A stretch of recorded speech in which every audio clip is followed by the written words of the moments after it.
Welcome to Cradle and All, a podcast hosted by sisters Renita and Christine to educate, inspire, and connect with other mothers. Every other week, listen as we discuss topics related to pregnancy, raising children, and balancing motherhood with other aspects of womanhood. Whether you're relaxing, juggling tasks, or even breast pumping, join us as we figure it out together.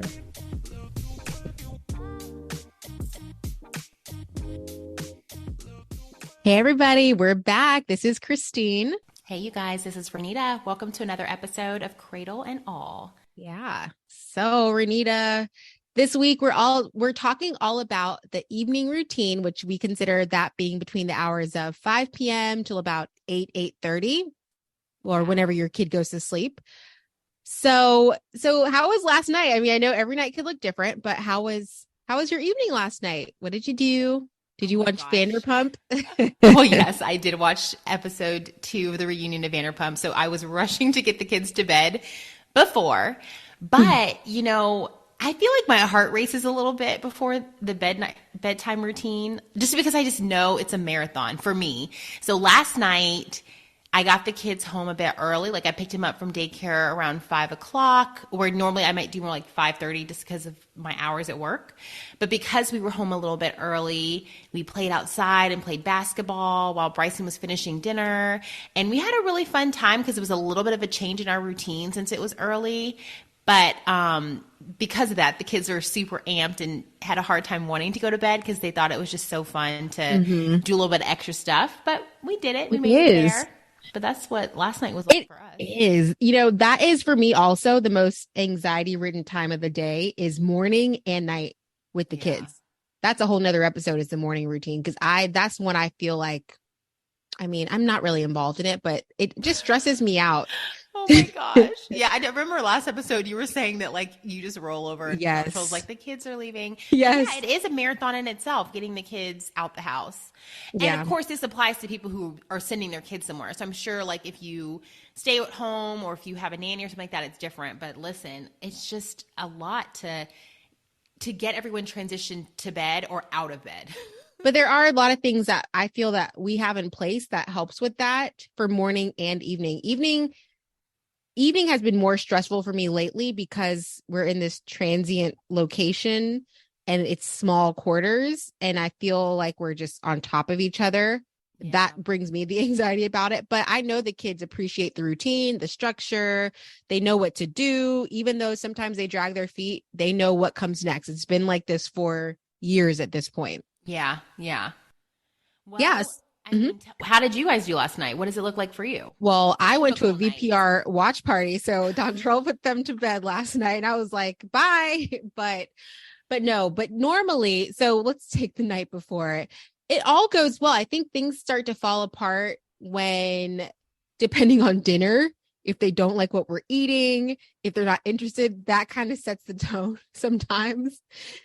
Is mealtime. Your kids seem to have great appetites, but both of mine can be very picky. And then it could be tears or I don't want this. And I want pizza. I want a hamburger. And then it's just spiraling. And we have to be like, no, get back on track, eat.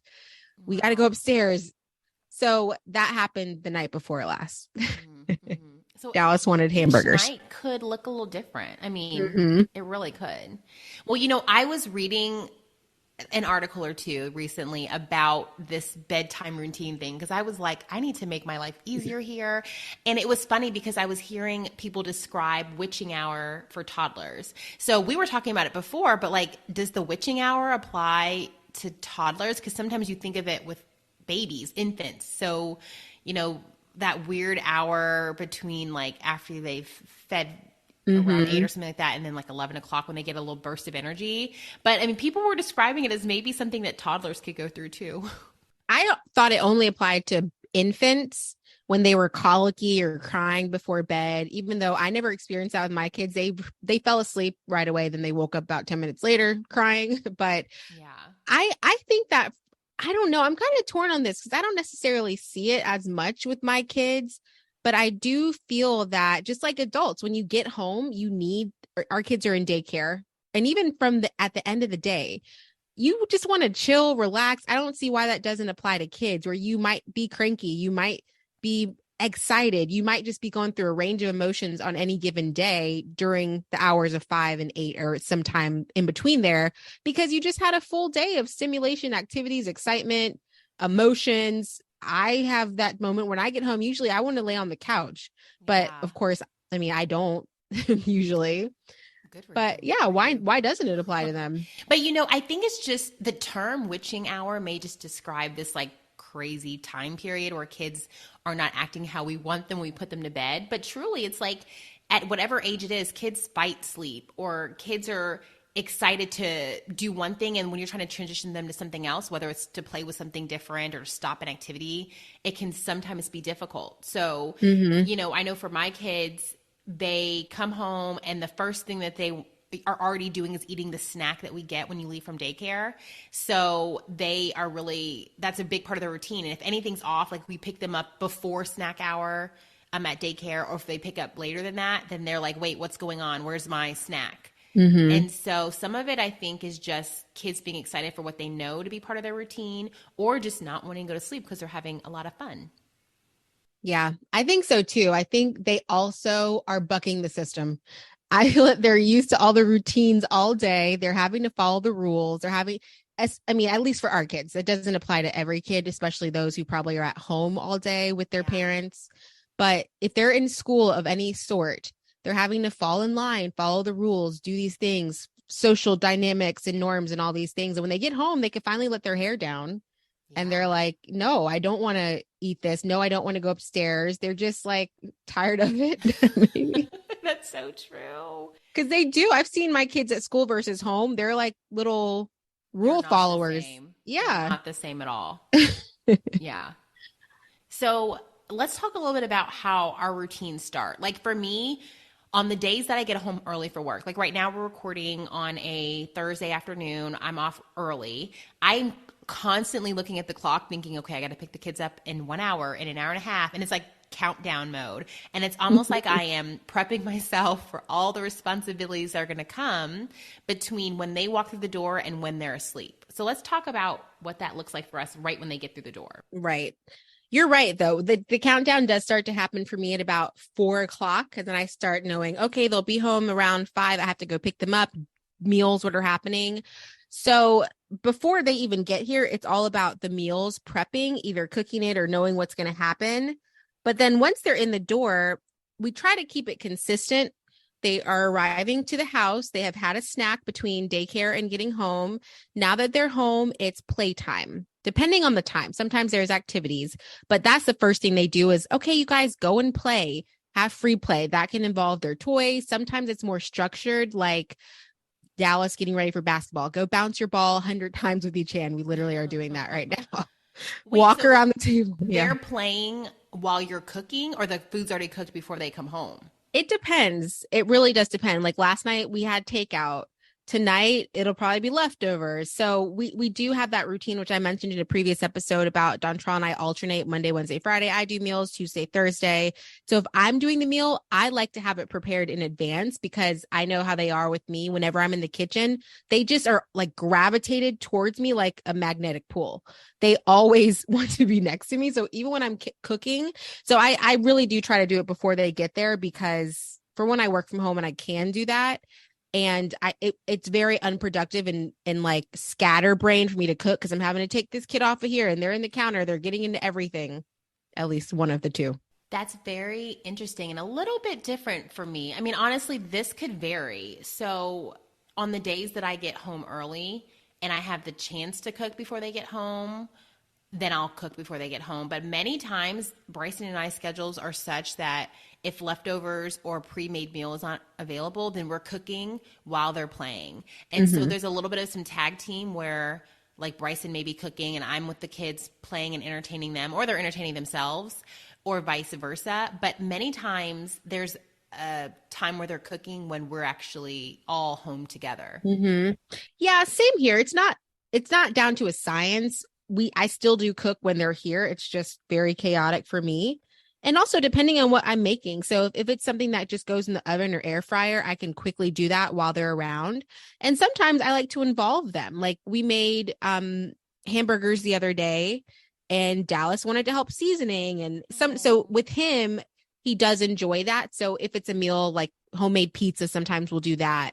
He'll be involved with that. Both of them will. Muffin Monday, they'll be involved with that on Mondays. We'll do that when they get home from school. So for the most part, so honestly, it, like I said, it's not down to a science because Mondays and Tuesdays, every day has a different flair to it.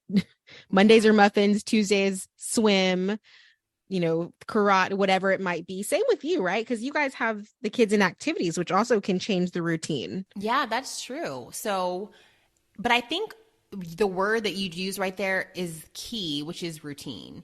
So on the days that we had soccer, when soccer was in, he always knew what the plan was going to be, when dinner was, soccer, when playtime was, which was a little different on a soccer day. Even now, soccer's been done for like 2 weeks and he's still constantly like, wait, what happened to soccer? Because he was used to that routine.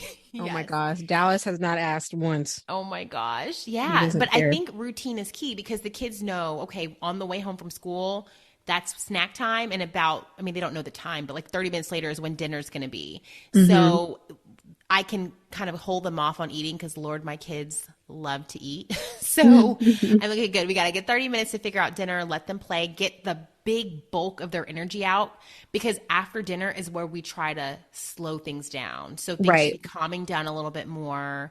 So that's part of where our routine lies. And it's like the gist, the framework of nighttime activities. Yep. Ours too. It's like come home, play, somebody's preparing dinner / dinner is waiting.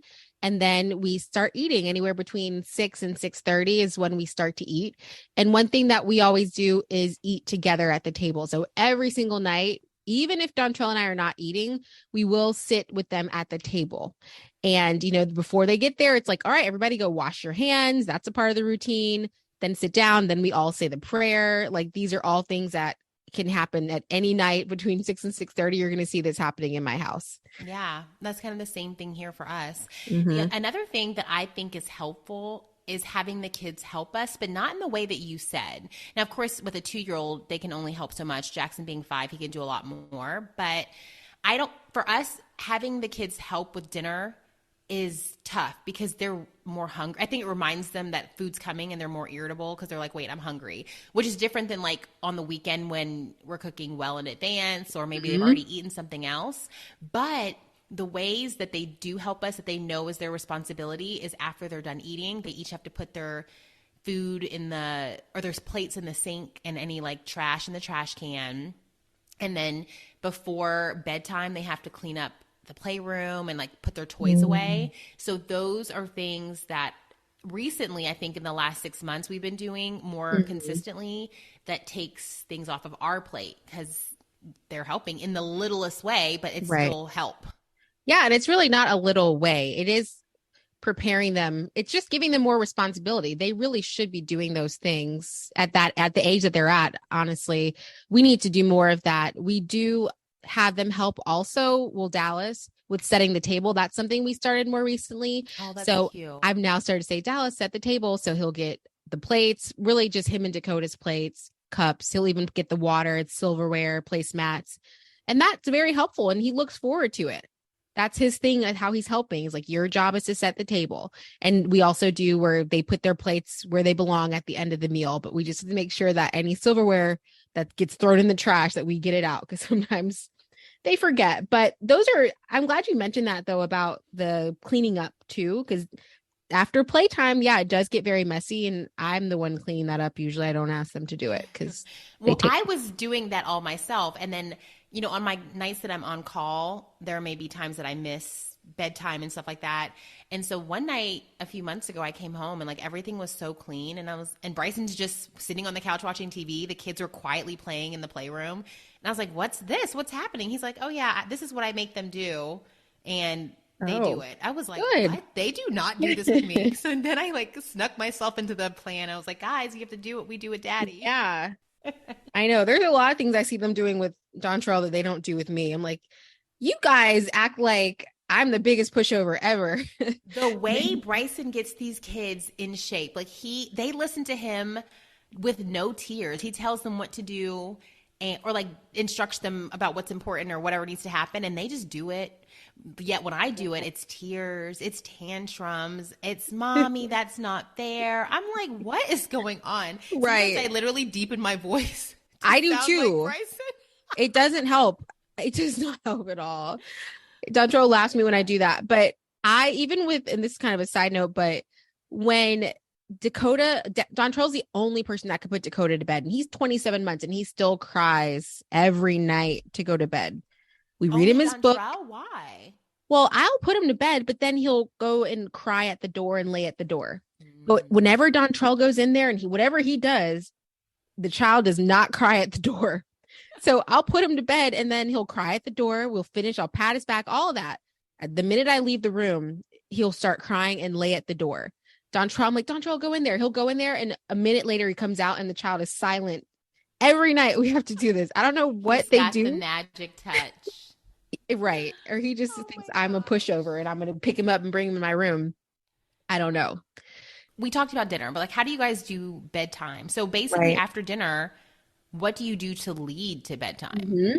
So after dinner, it's really, that is when the anxiety starts building even more, because then it's going on upstairs. Now we're transitioning to upstairs and you won't be back down until tomorrow. So at this point, it's like, we're going upstairs. We're either going to go take a bath or a shower. We do showers now on the nights that we don't want to take too long in the bathtub. And then from there, it's bath, brush your teeth, get your pajamas on. Then there's more playtime, and I'll dive into more of this. I'm just going to give you the overview. Mm-hmm. Then it's more playtime, and then we start to put them to bed one at a time. We do tag team, but then it's like Dakota will go to bed, and then Dallas will go to bed, and we can talk more about like how do you do it with two kids. But yeah, so it's like we're heading upstairs to do these things, and you won't be back down until tomorrow. That's okay. So for us, first of all, when bath time comes, this is the peak anxiety for me, bath time. Mm-hmm. It's not dinner, and I don't cook, so you would think that, I mean, I cook, but not often, but you would think that'd be the thing that causes the anxiety, but it's bath time, and I think it's because all the work that it goes into getting them from bath to calm. So I've tried different things. So when we do bath time, I play music that's more calm, like I just like a Pandora Elmo, but like it's, the songs I've rotated through are usually more quiet songs. Mm-hmm. We know for Russell, he usually goes to bed. During the bath time? Yeah, during bath time. That's what they're listening to. Oh, okay. And then right after bath time, Russell should be in bed within like 15 to 20 minutes. So he really needs to be the one that can be more calm. Jackson probably has like another hour or so. Mm-hmm. So, but in bath time, I let them play and all that stuff with each other while I'm cleaning them. And that music's playing, but we know it's like, okay, who's getting out first? It's always going to be Russell, but Russell's always like, no, Jackson. So they go through that whole little no Jackson, no Russell thing. And then Russell comes out, we get him in pajamas, and he's the one who'll stay upstairs. Jackson. Wait, for the bath time though, is it just one of you giving the bath? You or Bryson? It's usually one of us giving the bath, but we take turns in who's putting pajamas on and stuff like that. So if I am putting Russell to bed that night, then I will take him out of the bath while Bryson grabs Jackson and takes him to his room. So we each alternate which parent is going to do one child, and we alternate each night. Oh, nice. Y'all alternate. We don't have a system down for that. It's pretty much a fight every night. No, the reason we alternate each night is because one child is always harder to put to bed. Now, it used to be that Russell was easy. Jackson was quote unquote harder. Not hard, but he was one fighting it the most. So bedtime could be like 30 to 40 minutes. So I always wanted to do Russell because I was like, I can't, like, it's going to be too long with Jackson. Yeah. But now Russell is like, he's quick. The one who's making it difficult for all of us. Oh. Plus he climbs out of his crib now. So now we're like, oh, I don't want Russell tonight. No, I want guys Jackson. need to get rid of that crib. So literally we alternate each night. So we just don't have to fight about it. We know whose turn is whose. That's good. We fight about it every night. We don't fight, but it's always like, so who are you going to take tonight? Which one are you going to do? Do you want this one? But no, they do take a bath. And also we don't have a system with the bath because it seems like your bath is connected to bed. Yeah. Ours is not. Yeah. Because so Jackson gets to go downstairs and do other stuff after bath, but it's more like wind down. Just like reading books, no more going outside and stuff like that, obviously. It's just like sitting in a corner, coloring, reading. downstairs. Yeah, stuff like that. Yeah. And he So knows to be quiet because Russell's sleeping, so he has to yeah, be quiet. that's nice. So with us, with the bath time, it's just whoever feels like it, but it's usually just one of us in there, Dontrell or I, giving the kids a bath. And Dakota is like such a splasher. He loves to get out. So every time in the bath, he gets out and runs down the hall. Cause I usually am multitasking, like doing laundry. He loves to get out and run. Then he wants you to chase him back in there. And he's like swimming. It's a whole thing. So that stresses me out. The bathroom gets so wet. We've tried all these different toys for them. So we do try to make the bath time fun.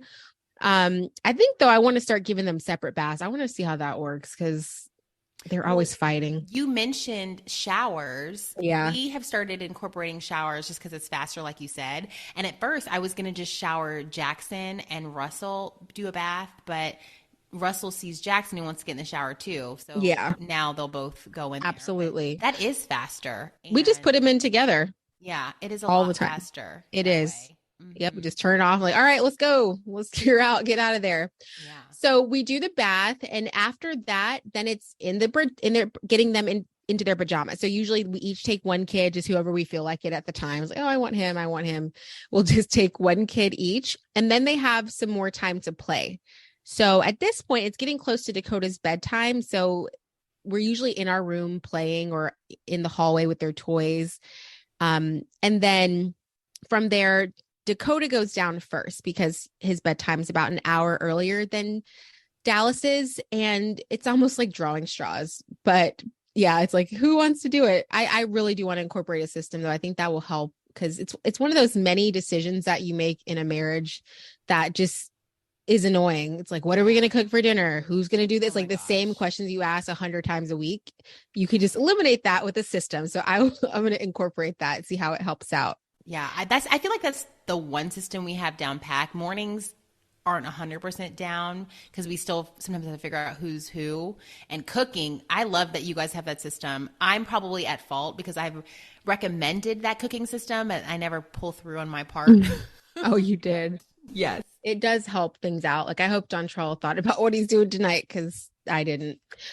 So yeah. So after they take a bath, what do they do? You said Jackson goes downstairs. Is there any more playtime for Russell or he just goes straight to bed? So sometimes there's playtime for Russell. Actually, a lot of times, but it's only like 20 minutes left. So his playtime is going to be in a bedroom, either my bedroom, me and Bryson's, or Jackson's, or his room. So right now they've been coming to me and Bryson's room a lot because we've got this big tent that they play in, like a toy train tent. And so they get to do that for 20 minutes or so before bedtime. But beyond that, that's it. And then he is dragging it out. So he's like, I don't want to go to bed till I kiss daddy, till I kiss mommy, till I kiss Russell, who's himself in the mirror, till I kiss Nala, who's our dog. Like he drags it out. Then we finally get in the room. He takes forever to pick a book. And it used to be you just read one book and he was done. But now he wants to read like 3 books. Then he has to pick one of the books he wants to sleep with. Oh it's my. just like so wow, he is dragging it out. I know, but that's the little routine. That's funny. You know, when they were infants, I was really big into the scent diffusers because I thought, it helps them sleep. It helps stimulate sleep. It helps do different things based on the scent that you use.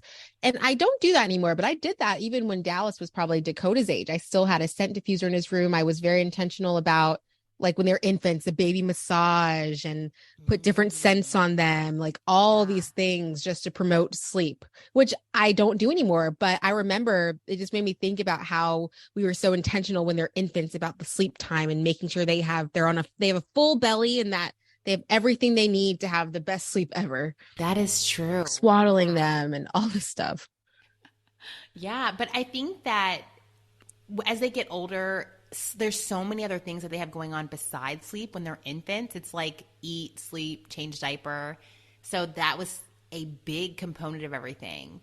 So maybe that's why it's easy to phase some of that stuff out. But that may be a good idea to do because if they associate that smell, just like they may associate certain sound, sleep. Like we use sound machines for both of the kids, which we actually did not do when they were infants. But in toddlerhood, we did it because it kind of sets the tone. Is like when you hear the sound, you need to be quiet. It's time to sleep. Yep. And that association is big. You said that, and it's so important with infants, all the associations, and even with toddlers, blankets, and we're no experts, of course, but for my experience, the blankets that they use, the loveys, whatever they sleep with, the sounds, the lighting in the room.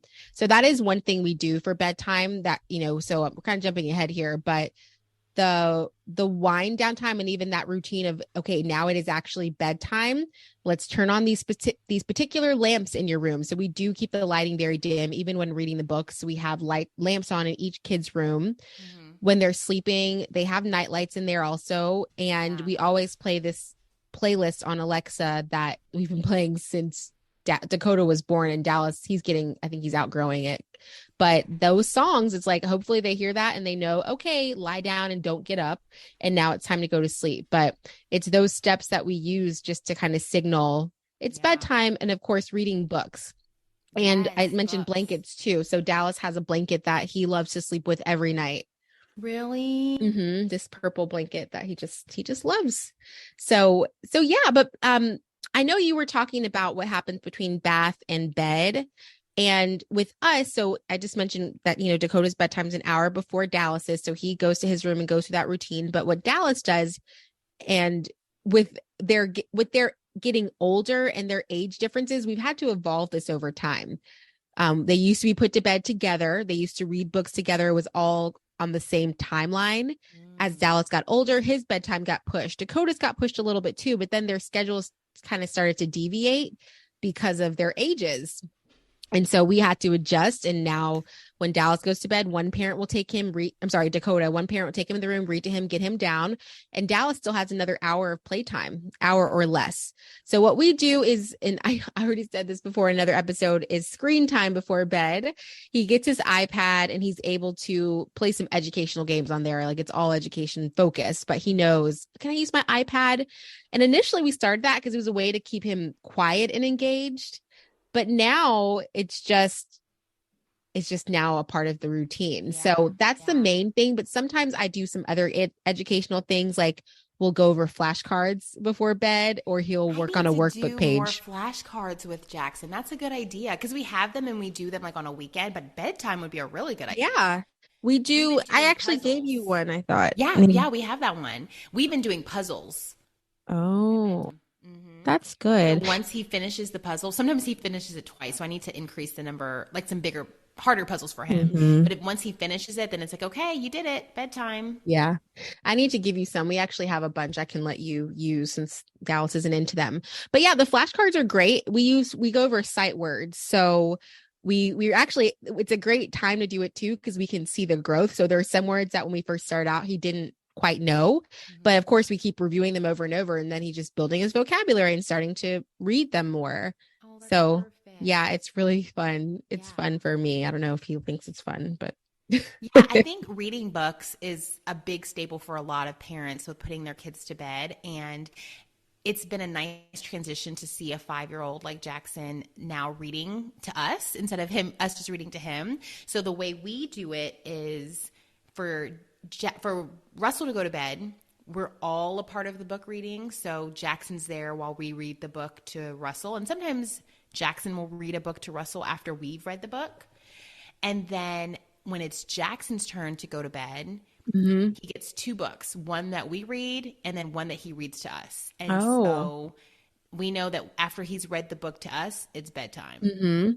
Oh, nice. So does he actually read the words, or he just kind of makes stuff up? He reads the words. Good. So we have books that are his age level, like for pre-K, kindergarten. And so he gets to pick both books. The book that we read to him, sometimes he'll ask if he can read parts of it, and he may not know all the words to those books. But then when it's time to read his book, it's short. It's like 5 pages, little sentences, and he'll read that from front to back. Okay. Oh, I like that. We do that sometimes. So it is a matter of mixing it up. We mix it up for the reading with Dallas, especially because he's at that age where they're learning to read. And we have those early reading books that he reads from. So if it is something like that, we'll go through those early readers, but not every single night. But that's a huge part of the routine that's been there since they were infants. I feel like that's the one part that has well, one of two bath also. Like that has never changed. And I hope it never does change. I want them to really, even independently, read before bed. It's a great way to wind Yeah. down and like also prepare. It's one of those what did you call it? Oh, And yeah, like it's a good sign to wind yeah. down, go to bed. Yeah. Yeah. Mm-hmm. Mm-hmm. No, that's true. Now, the funny thing I was thinking about, after daylight savings time and it was brighter longer, I was like, this is the first time in my adult life or in my entire life that I was like, man, it's brighter longer because I was like, this is prolonging bedtime. Did you ever feel like that? Mm. Like I literally was like, okay, I Oh need my to change gosh. these kids' bedtime. It's hard to put them to bed when it's still bright outside. Yeah. And it wasn't as big as a deal like last year and the years before because they were still younger. But Mhm. now I felt like I needed to find different ways to entertain them longer when Oh it comes to gosh. bedtime. Did you do I that? for the bedtime time, we have light blocking curtains only in the Oh my kids' God, room. I can't believe we don't have that. Why don't Yes. we've never, I don't know, we don't have Yes. those. That will make the whole room pitch black. So we have that in their room so that they don't know what time it is as soon. And that's the thing. That's another part of the bedtime routine. So while they're in the bath, I will close their blinds, get the lights in their room set so that when they get in there, it's bedtime. Oh my God. Okay, note to self, light blocking curtains. Yes. But the thing is, for one, they look outside the other windows and Jackson will be like, the moon isn't here yet, mommy. The sun is still out playing and stuff like that. Or like with bedtime, Jackson now knows how to read a clock. So he'll be like, let me see Oh. the clock, mommy. Or not he can a digital watch. But he'll be like, let me see the clock. What time is it? And I'm like, it's the time I Wow. told you. It's bedtime. He's like, no, I Yeah. don't see an 8. I don't see an 8 at all. I'm Oh like, my boy. gosh. Yeah, we had lied to them all. It's 8 o'clock. Like you don't know what time it is. It's 8 o'clock. Yeah, I mean, these kids are smart, Lord. Wow. Yeah, but the daylight saving time was a challenge because I feel like Dakota has not recovered from it since. And it was what, 3 months ago? He's still, that changed everything for him. He was doing fine until daylight savings time came. But no, those curtains are a game changer. They will help at least Russell if he's struggling with the light. He doesn't read Yeah. the clock yet. Yeah, so that's the other thing. And so we moved the bedtimes a little bit. So now their bedtimes are like Russell's like 7:30, 7:45ish. Jackson's between 8:15, 8:30. Okay. Yeah. Yeah. So once the kids are in bed, let's say you and Bryson have like alternated putting who's to bed, same with us. What do you do once they're down? Now it's finally like, all right, these hours have passed. Now what? Oh my gosh. Well, the funny thing for me, and we talked about this in other episodes, how I'm such a morning person. There have been nights where I'm putting Jackson to bed and I literally fall asleep in the room with him. And he's like, okay, mommy, bye. I'm like, Wow. oh. So on those nights, I just put myself to bed. Now, it's not often, but like literally some nights I'm so exhausted that I'm like, okay, I just fell asleep in my child's room. It's time for Oh, me to go to bed next. yeah. I cannot fall asleep in there. I've tried. I cannot fall asleep anywhere. I'm one of those people that can only sleep in my bed. So I love that time of day the most. It's like my favorite time of the entire day from sun up to sundown because Really? it's the only time I feel like I have for myself, like my really truly not working out, not whatever, but it's like I can do whatever I want. I can watch a show. Maybe I'm back in the day I could knit, I can go on a walk. Like I just feel like it's my peaceful time just for me. Oh my God, we're so opposites. My peaceful time is, as you know, the morning. Like I woke up this morning at 5 and I just like gladly opened my eyes, strolled downstairs and got my coffee. I watched the Kardashians. I just was like, yes, I could do whatever I Wow. want. Yeah. I think I need to adopt that though, because my kids wake me up at like Dakota got up at 6 today and I'm grouchy. It makes me so grouchy. And I'm like, I bet if I got up sooner and kind of prepared, I wouldn't be so grouchy I mean, I'm kind of grouchy at night. So maybe you can't avoid the grouch. at some point in the day. But no, I'm grouchy because they're waking me up. But I'm like, because it's out of my control. Yeah. That's what I don't like about it. Whereas you're Mhm. already up. You're Yeah. not surprised by them coming in. You're in control. Yeah, that's true. So when they got up early, I literally found a way to entertain them and put them to the side so I can continue with my Kardashians and enjoy my peace before it was time to get ready for school. Wow. But with bedtime, if I don't get put to sleep by my own child, I mean, other things that I'll do are, just some relaxation. I've been reading books a lot more recently or listening to podcasts. Like I love true crime podcasts, so I'll listen to that. And there are certain nights that I want to watch certain shows. So I'll do that. Like Bryce and I just finished a session. So we watched that. Succession. Oh, yeah. I need to finish that. It was good. So it seems like we both are similar in that we're very structured and routine with our kids for the evening time. But I know that there's another side of this where people aren't necessarily that way. And I feel like there's a large population of that. And the reason I say that is because I've heard some of my friends who have kids say that their kids are not on a strict bedtime or evening time routine. And randomly, I'm in a bunch of mom Facebook groups, and I saw a post just this week, actually, that was saying, my kid is 2 years old. They go to bed at 9:00. What about you other moms? What time do your kids go to bed? And I read that and I was like, oh my gosh, 9:00. My face a second ago, I was like, ooh. Yes. 9:00. Mostly because I feel bad for the mom. I'm like, I want that free time to myself at 9:00. Right. And then she said it's 9:00 and they go to bed with a movie. Like they're watching TV to go to sleep. So I say that to say, like, I know that we are very structured in our approach with our kids with bedtime, but there's another side. Like, do you ever falter or veer off from your schedule? I mean, I think that my goal is always to give myself some free time before I go to bed. So that's selfish, but it's self-care. So at the end of the day, there is some variation in what the details of bedtime looks like, but the time usually stays the same because that way I have some freedom at night to do what I want to do, even if that means going to bed early. Now, the things that may vary are the exact time of dinner or how we play, how the kids play. I said this before, but we don't usually do screen time on a weekday, but there are some nights where I'm exhausted and we're going to put on something for y'all to watch because I'm tired. Yeah. Yeah. And I think also, even though we do have the routines, there are some things that allow the kids to have a say in what they do. So with Dallas, it's like, go choose your own pajamas. He gets dressed on his own. He could choose what he wants to wear. For bath time, we have different toys. It's like, well, what toys do you want to bring in there tonight? And with meals too, sometimes like, what do you want to eat? Sometimes like, do you want pizza on Friday? So there is some flexibility, freedom in the framework, but I do feel like the schedule gives us, the adults, peace of mind and also the kids peace of mind because they know what's coming next. We veer from the schedule on the weekend sometimes. Well, not really. Like, let's say a vacation. Like if we have a beach vacation this summer, I know that it's going to be a little bit different, probably less baths and things like that. And that's okay. They'll probably go to bed later, but ultimately for the peace of mind of everyone involved, we do try to stick to it. Yeah, that's true. Like on vacations or trips, or if we have guests and family in town, the kids may stay up later and things like that. I know like Bryson's family comes in town quite often from out of state and they'll stay with us for extended periods of time. So no screen time goes out the window and the hours in which they eat or go to sleep can change a little bit. And it's not like a big deal. These are all, unique circumstances to what's going on. So I try not to make it a big deal, but to be honest with you, and again, this may be selfish, but it's self-care.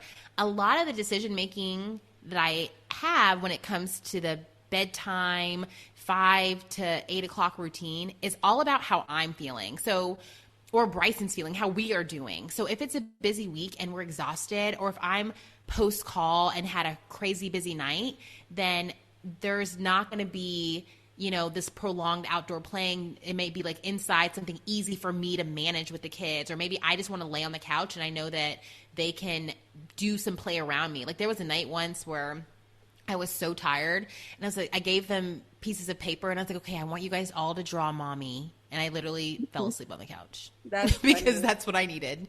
Wow. Bedtime. That's hilarious.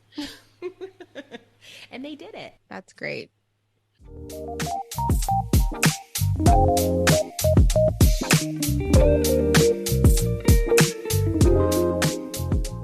It's time now for Rapid Fire, where we answer questions related to the topic of the day. But today we're actually not going to ask questions. We actually are going to go over our top 5 tips for the evening routine. So first one is meal prepping or meals. What is your tip, Renita, regarding meals to make it more of a stress-free night? So, having a plan for what that meal is going to be. I know some people meal prep, and some days we're good at it, some days we're not. But actually knowing what we want to eat, because that dreaded question of like, what are we eating tonight? What are the kids going to do? Blah, blah, blah. Just like knowing what the plan is. So sometimes we have not meal prepped, but before we are done with our workday, Bryson and I will come up with a plan of what the food is going to be. We may have taken the food out and we know who's going to cook it or what have you, or we may agree that we're going to order food from somewhere or pick something up from like Whole Foods or Publix. But just knowing that plan in advance is, I think, beneficial. So it takes out the whole 30 minutes to an hour discussion about what are we doing tonight.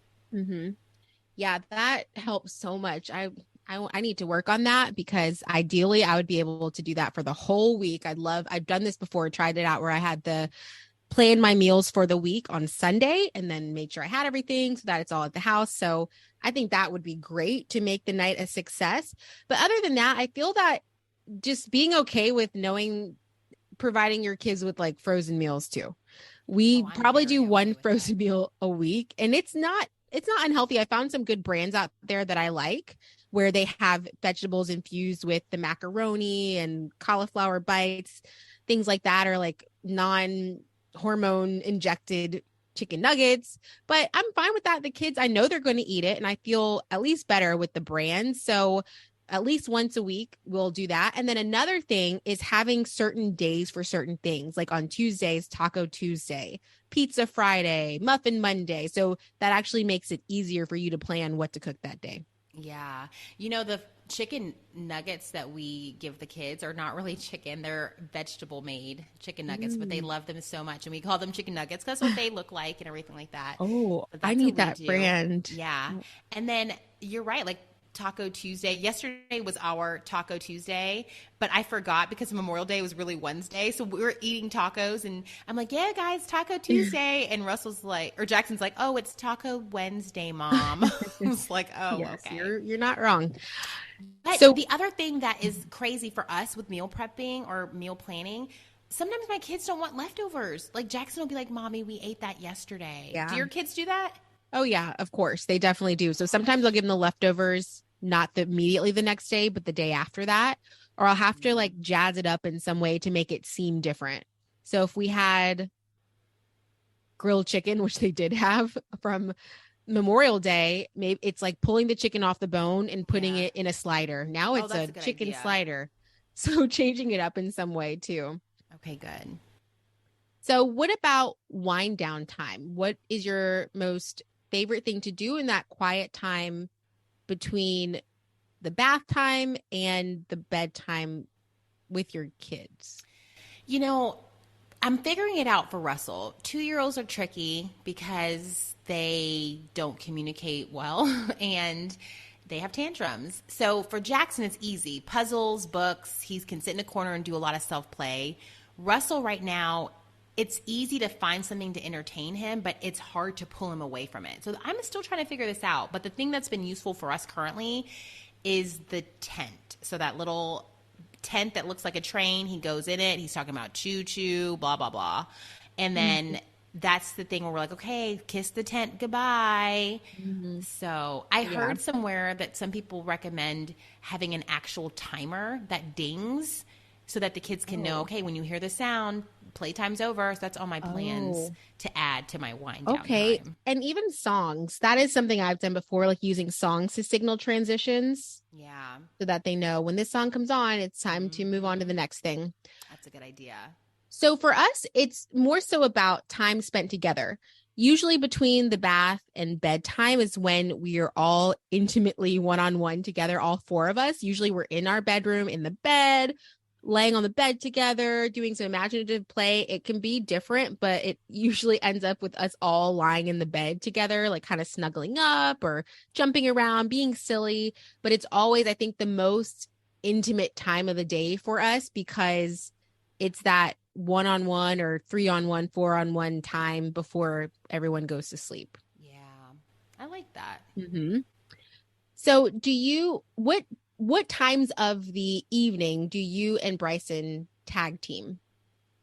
So it's interesting. We each have a responsibility. So we know whoever cooks dinner is not going to be the person who cleans the kitchen.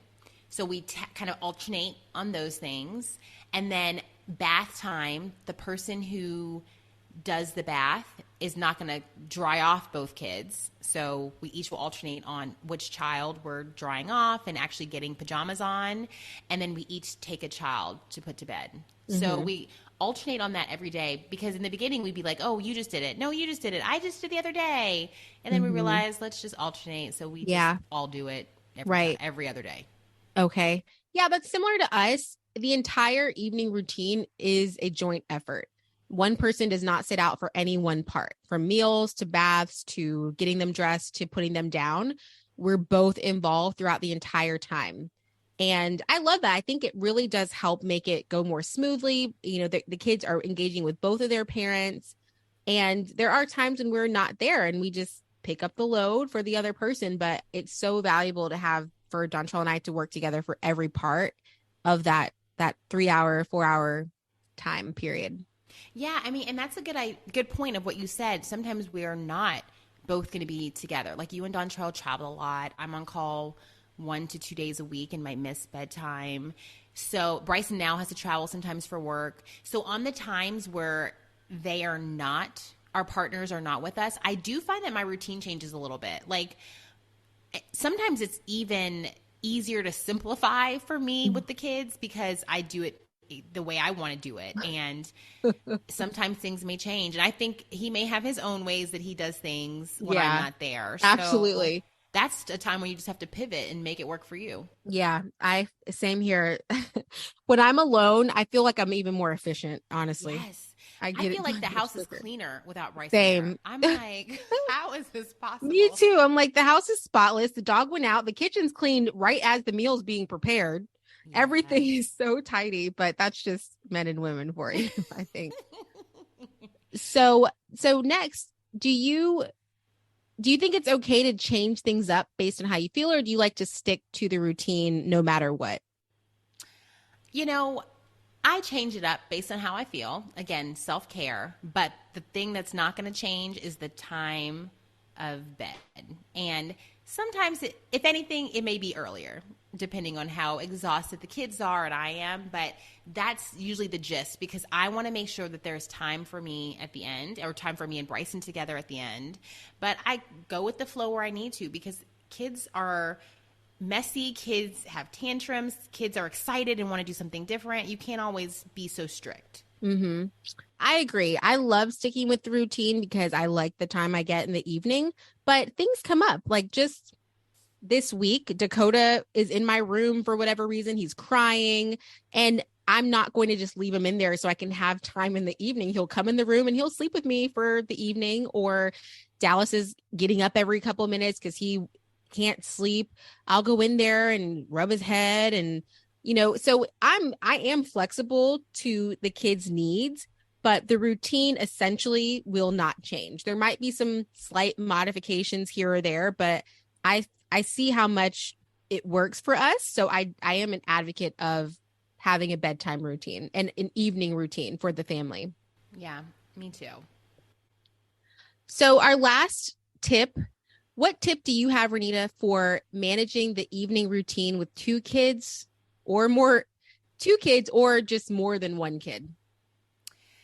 I think the biggest thing that's helpful for me is utilizing the older kid to entertain or help the younger kid.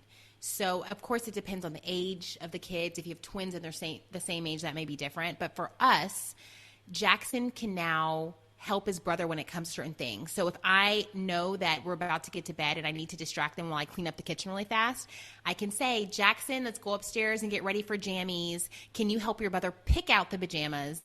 And I'll be there in a moment.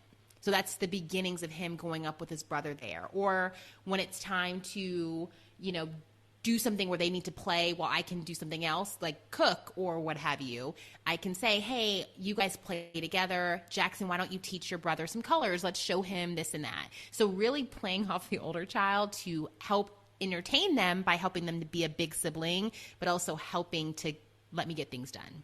Yeah, that's really good. I feel like that might be my tip too. I'm trying to think if there's anything else that I would say, but yeah, the oldest one have to be leaning into that older sibling role, because it does help when they're able to hold his hand and walk upstairs and go get your brother. He's over there. Can you go get him? Take that out of his hand. I mean, that's more of what the conversations we're having, but it does help to have them lean into the big sibling role during that evening time. And then also to make it to where they both have independent time with mom or dad or both, because really with the way our kids' lives are, they wake up, they go to school, they come home, and that's really the time they have with us. So I do make sure that in that evening time, they do get one-on-one time with with me and with Dontrell too, because that's one of the only times of day during the weekday that they have that. Yeah, that's so true. And especially having two, sometimes I feel like we had more one-on-one time with Jackson than we did with Russell, because Jackson's always there now when Russell's around. So trying to be more intentional about that. Yeah. Awesome. Yeah. Well, hopefully this was helpful for you guys. Thanks for tuning in for another episode. We'll be back in 2 weeks for the next one. Yep. And we have a guest that'll be on that episode. So can't wait for you to hear from our special guest in a couple weeks. Yes. And if you like what you hear, don't forget to rate and leave a review. And don't forget to subscribe so you can be right on track to hear the next one. Don't forget to subscribe to our podcast so you don't miss a thing. And leave us a review. You can also follow us on Instagram at The Cradle and All, or email us at thecradleandall@gmail.com.